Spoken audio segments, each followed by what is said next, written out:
guys, jumpa lagi dengan Mimin Oyen GG. Mari kita lanjutkan cerita Donghua Dewa Xiaoyan part 2. Ayo langsung aja kita ke alurnya. Dengan penetrasi lengan pria Taisu itu tenggelam. Bola merah berwarna darah perlahan terbuka dan 5 lampu emas muncul di depan mata Xiaoyan. Oh, ini adalah legenda emas. Fluktuasi ki asal yang begitu kuat membuat wajah Xiaoyan ditutupi dengan tanda tanya. Keterkejutannya saat ini tak terlukiskan dan dia sangat bersemangat. Dia melihat lebih dekat dan cahaya keemasan jelas adalah 5 pil emas yang mengandung ki asal yang sangat murni. Yang paling penting adalah bahwa 5 pil emas ini berbeda dari buah maruo yang sebelumnya. Karena pil emas ini juga mengandung kekuatan abadi yang kuat. Brengsek, ada harta seperti itu di dalamnya. Pria Taisu juga sangat terkejut. Ekspresi Xiaoyan di baju besi juga berubah.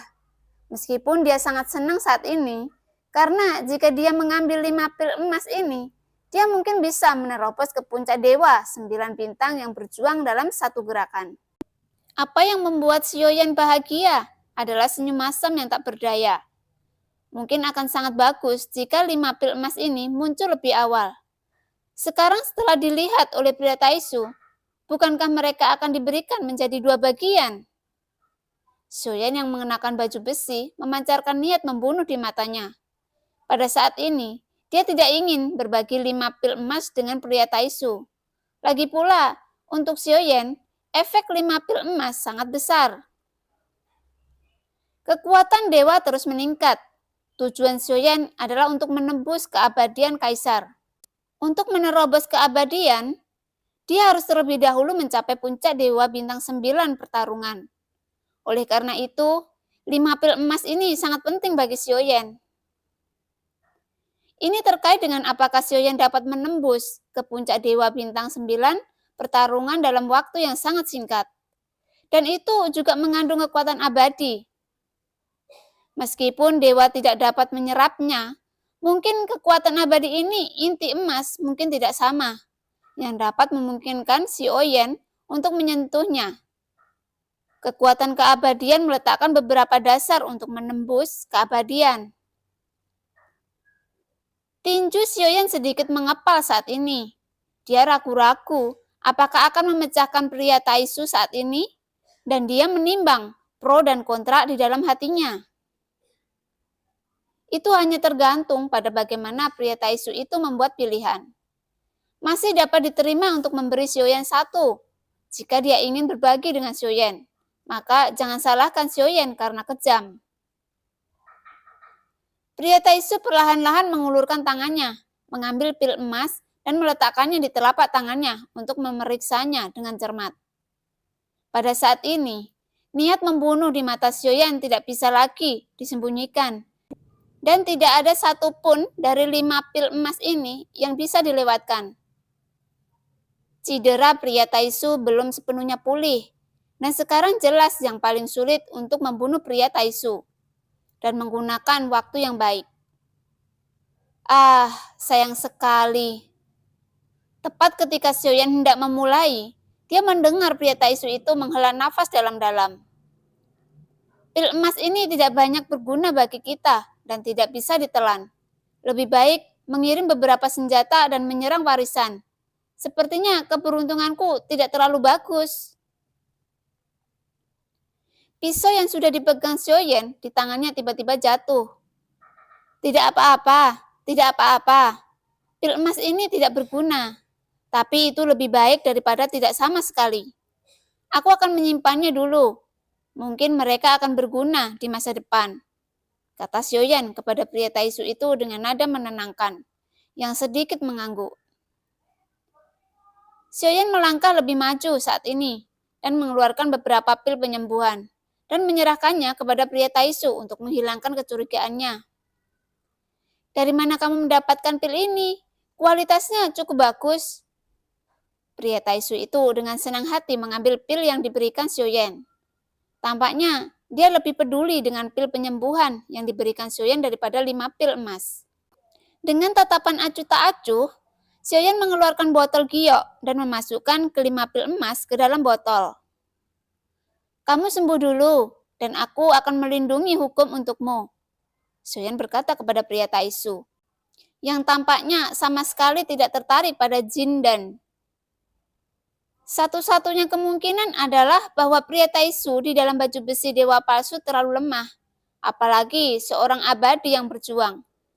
Bahkan dewa perjuangan yang sedikit lebih lemah tidak akan berani menelan pil emas seperti itu sesuka hati. Itu sebabnya pria Taisu tidak tahu sama sekali tentang pil emas ini.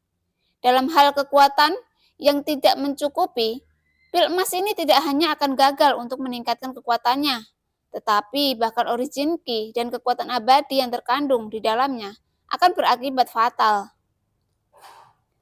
Pria Taisu itu duduk bersila, membuka pelindung kepalanya perlahan, dan kemudian melemparkan pil obat yang diberikan Xiaoyan ke mulutnya. Melihat wajah aneh di dalam pelindungan itu, Xiaoyan merasa aura yang memancar dari tubuhnya. Seperti yang diharapkan oleh Xiaoyan, sosok di bawah baju besi dewa palsu ini hanya tentang kekuatan dewa pertarungan, yang membuat Xiaoyan cukup bingung. Pria Taisu ini tidak tertarik pada Jindan, yang menunjukkan bahwa mereka ada di tubuh mereka. Mungkin masih ada beberapa rahasia. Mungkin sumber daya Taisu sudah sangat langka, dan itu tidak lagi cukup untuk mendukung kultivasi, dan berjuang di keabadian sudah menjadi ranah tertinggi yang bisa dicapai oleh waktu Taisu. Tapi jika demikian, setelah mereka datang untuk memasuki dunia nyata Xuan Yin, sumber daya di sini cukup untuk diolah.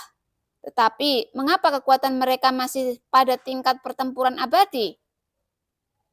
Xiaoyan cukup bingung dengan ini. Dan tak tahu mengapa, hanya ketika Xiaoyan memiliki kesempatan, dia dapat menemukan cara untuk mengajukan pertanyaan dari pinggir lapangan. Jelas, pertanyaan ini tidak akan pernah bisa ditanyakan dari mulutnya. Pertanyaan ini tampaknya tidak relevan, tetapi sebenarnya tidak.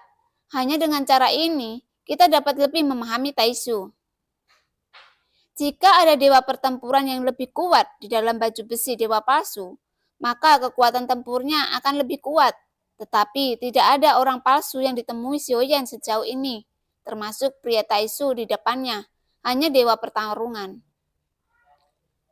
Jadi pasti ada alasan bagi mereka untuk mandek di level dewa pertarungan. Sumber daya di sini cukup bagi mereka untuk dipromosikan menjadi dewa berjuang. Pasti ada beberapa alasan untuk mencegah kekuatan sosok-sosok dalam baju besi dewa palsu ini tetap ada. Melihat pria Taisu yang disembuhkan, Xiaoyan juga memilih tempat untuk duduk bersila, dan sebuah pil emas muncul di tangannya. Merasakan origin ki yang sangat kaya yang terkandung dalam pil emas. Detak jantung Xiaoyan tidak bisa membantu untuk mempercepat. Xiaoyan tidak ragu-ragu. Setelah dengan cepat membuka pelindung kepala, dia dengan cepat menelan Jindan pertama yang tidak diketahui. Adapun efek Jindan selain ki asal yang kaya dan kekuatan keabadian, semuanya masih ada dan tidak diketahui. Saat Jindan tenggelam di dalam tubuh, origin ki yang bergejolak yang kuat seperti banjir dan binatang buas meledak dengan liar di tubuh Xiaoyan. Momentum kuat ini meletus dari Xiaoyan, tetapi pada saat ini, medan gaya transparan muncul di samping Xiaoyan, memotong semua fluktuasinya dari dunia luar. Melihat Xiaoyan dari kejauhan, seolah-olah dia sedang duduk bersila dan bermeditasi, tetapi dia tidak dapat melihat adanya fluktuasi atau kelainan pada napas Xiaoyan saat ini. Bahkan di mata orang luar, mereka tidak bisa melihat permaisuri cantik berdiri di samping Xiaoyan dengan tenang. Mata indah terbuka dan tertutup, seperti langit berbintang, tenang namun indah. Saya khawatir tidak ada yang bisa mengerti apa yang dia pikirkan. Sangat sedikit orang kuat yang telah mencapai tingkat tertentu. Mereka mungkin telah menjadi pembangkit tenaga listrik teratas di dunia ini, memiliki kekuatan yang sangat kuat, tentu saja Mereka juga menjadi makhluk paling kesepian di dunia ini.